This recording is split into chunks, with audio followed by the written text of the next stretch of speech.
नाज़रीन आदाब, जय हिंद। मैं लिब्बासुफ़ा, आप देख रहे हैं CNN चैनल पैगाम हक। कलवा मुमरा विधानसभा से डॉक्टर जितेंद्र अवार्ड ने चौथी बार भरा पर्चा। अब की बार चौथी बार जीतेंगे डॉक्टर जितेंद्र अवार्ड सैयद अली अशरफ भाईजान। महाराष्ट्र असेंबली की वोटिंग 20 नवंबर को होनी है। तमाम सियासी पार्टियां अपने अपने प्रचार में जुट गई हैं। कलवा मुमरा विधानसभा के 3 बार के एमएलए डॉक्टर जितेंद्र अवार्ड ने शरद पवार और हजारों कार्यकर्ताओं के साथ आज एमएमवेली स्टेडियम में पर्चा दाखिल किया।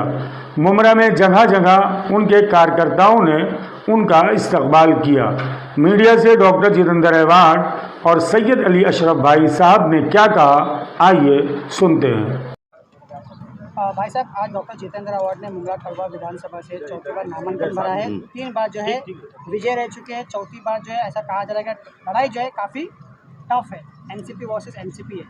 क्या लगता है इस बार का नामांकन भरने के बाद क्या रुझान है? अब की बार चौथी बार लगातार और इंशाल्लाह ताला जीतेंगे। कितने वोटों से जीतने की आशंका है? देखिए, ऐसा है कि ये तो हमारी आवाम तय करेगी कि हम कितने वोट से जीतेंगे, लेकिन हमारा ऐसा अनुमान है कि जैसा हम फर्स्ट टाइम जीते थे, उसके बाद उसकी बढ़त हमने सेकंड टाइम लिया, फिर और बड़ी बढ़त हमने 70 के ऊपर जो है वो पिछली बार लिया, और इंशाल्लाह ताला अब की बार जो है उससे बढ़त तो मिलेगी, घटेंगे नहीं बढ़ेंगे। भाई साहब, एक ऑडियो क्लिप जो है वायरल हो रही है। आज नामांकन में तमाम पब्लिक जो है जुटी हुई थी, काफ़ी समर्थन भी मिला, लेकिन एक ऑडियो जो है वायरल हो रही है जिसमें ये कहा जा रहा है कि पब्लिक जो है 250 और 300 रुपये में बुलाई गई है। देखो, ऐसा है कि सच ये है कि सियासत का सब पार्ट है। जब अभी चुनाव की रैली हमारी हुई तो ये हुआ 250, अब जब उनकी होगी तो फिर एक वार्डो क्लिप आएगी कि ये 250 पे थे। तो ये सब चलता रहता है, इसका जवाब देना कुछ, क्योंकि this is the part of politics. भाई साहब, ये बार जो है ये कहा जा रहा है कि चुनाव दिलचस्प होगा, इसलिए क्योंकि डॉक्टर जितेंद्र अवार्ड का चुनाव चिन्ह जो है बदल चुका है।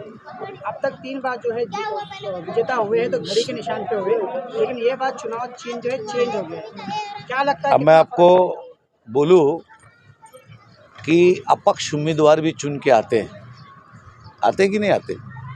महाराष्ट्र में अपक्ष उम्मीदवार चुन के आते तो क्यों आते? उनकी पॉपुलैरिटी के नाम पे आते कि उन्होंने काम किया रहता है, उनको सब जानते।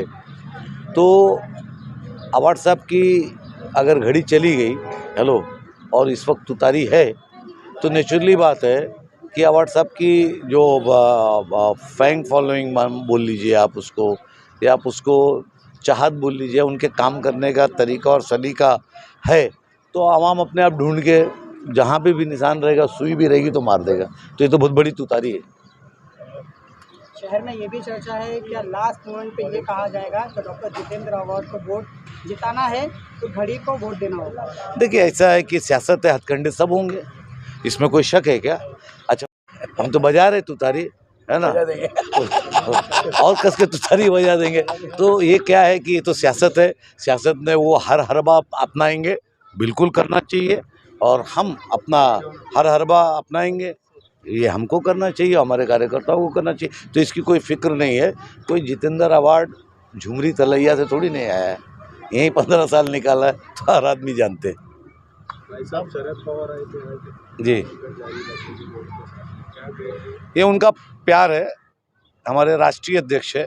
हर साल जो है नॉमिनेशन के टाइम आते हैं। अब की बार उनकी तबीयत एक तरीके से काफ़ी एज हो गई है, नहीं तो आपने पिछली बार अगर कवर किया होगा तो आपने देखा होगा कि पवार साहब एक स्टैंड से दत्तूवाड़ी से चढ़े थे और कौसा तालाब पे उतरे थे। हम लोगों को चक्कर आ गया था, लेकिन पवार साहब को मैंने कई मरतबा पानी पिलाने की कोशिश किया था, उन्होंने पानी नहीं पिया था। तो वो उनकी मोहब्बत थी अवार्ड साहब के प्रति कि वो आए, नहीं तो राष्ट्रीय अध्यक्ष है और पूरे महाराष्ट्र में उनको जाना है। एक नॉमिनेशन के लिए आए तो ये एक गारंटी मुमरा के लोगों को देना चाहते हैं कि मैं इनके पीछे हूँ, और हमारा चूँकि पवार साहब से संबंध घरेलू है, तो जब पवार साहब आ जाते हैं तो हम लोग के अंदर थोड़ा एनर्जी अलग आ जाती है। भाई साहब, एक सवाल है कि ये भी कहा जा रहा है कि जिस तरीके से हरियाणा में पूरे एनालिस्ट किए अच्छी तरीके से निकल कहीं हरियाणा भी महाराष्ट्र में दोहराने की। देखिए, ऐसा है कि जब तक चुनाव के नतीजे नहीं आ जाते, जब तक हम कुछ बोल नहीं सकते। अब महाराष्ट्र की जनता है, महाराष्ट्र की जनता अच्छा बुरा, और महाराष्ट्र की जनता बड़ी होशियार, और महाराष्ट्र की जनता फिरका परस्त नहीं है। ठीक है, कुछ गट है, कुछ संगठन है, वो फिरका परस्त है, लेकिन महाराष्ट्र के लोग और महाराष्ट्रियन समाज ये बहुत सेकुलर और बहुत सुलझा हुआ समाज है। तो मुझे ऐसा लगता है कि यहाँ पे अब की बार कुछ नहीं चलने वाली है, कुछ चलने वाला भी नहीं है और कुछ चलने वाली भी नहीं है। तो मुझे लगता है कि हमारी सरकार इंशाअल्लाह ताला बड़ी अच्छी मार्जिन से बनेगी। भाई साहब, शरद पवार गढ़ से उम्मीदवार जारी हुए, एक भी ऐसा कैंडिडेट मुस्लिम कैंडिडेट नहीं है, क्या कहेंगे? ये बहुत बड़ा सवाल है भाई साहब। क्या शरद पवार ग्रुप से एक भी मुस्लिम कैंडिडेट नहीं है? विपक्ष भी जो इस पर काफ़ी सवाल जो उठा रहा है, सत्ता में बैठे वो भी सवाल उठा रहे हैं, तो क्या आखिर क्यों ऐसा, क्या एक भी मुस्लिम कैंडिडेट है नहीं? देखिए, ऐसा था कि हमारे जो मुस्लिम चेहरे थे, हसन मुशर्रफ साहब थे, नवाब मलिक साहब थे, तो वो चले गए अजीत दादा के साथ, वो राष्ट्रवादी में अजीत दादा की। तो इसकी वजह से मुस्लिम चेहरे हमारे वो थे। यहाँ पे हम लोगों ने अवार्ड साहब को समर्थन दिया था, तो और कोई ऐसी सीट मुझे दिख नहीं रही थी। लेकिन ठीक है, सवाल अगर है तो है, बिल्कुल है, सवाल होना चाहिए, होना चाहिए, होगा भी, ये है, बिल्कुल है। भाई साहब, ऐसी भी खबर आ रही है कि अगर महाविकास आघाड़ी की सत्ता आती है तो भाई साहब आपको मंत्री पद दिया जाने वाला है, ऐसा खबर आ रही है सूत्रों के अनुसार। देखिए, ऐसा है कि हम लोग बेलौस काम करने वाले लोग हैं, मिला तो भी वाह वाह, नहीं मिला तो भी सही है साहब का फातिहा। कोई उसकी फ़िक्र नहीं है, ना उसके लिए लाभमंदी है, ना उसके लिए किसी के दरवाजे पे खड़े होंगे। अगर क्वालिटी बेस पे गिना जाएगा, दिया जाएगा तो शुक्रिया, नहीं दिया जाएगा तो कोई बात नहीं। आदिल पठान, एक आखिरी सवाल रहेगा। नजीब भाई का कहना है कि अगर सेक्युलर का अगर आपको नेता बोलते हैं डॉक्टर जितेंद्र अवार्ड, सैयद अली भाई साहब को अपना टिकट दे दे, नजीब मुल्ला जो है विड्रॉल कर देंगे अपना फॉर्म। उनका शुक्रिया बहुत बहुत, उन्होंने मुझे इस लायक समझा और मेरे लिए इतनी इज्जत रखा, उसके लिए मैं शुक्रिया अदा करता हूँ उनका। इससे ज़्यादा और क्या बोल सकता हूँ। Thank you. नाजरीन, इसी तरह देखते रहें SNN चैनल। मैं लिबास वफा अब आपसे चाहूँगा इजाज़त, फिर हाजिर रहूँगा शहर और महाराष्ट्र और दुनिया की बड़ी खबरों के साथ।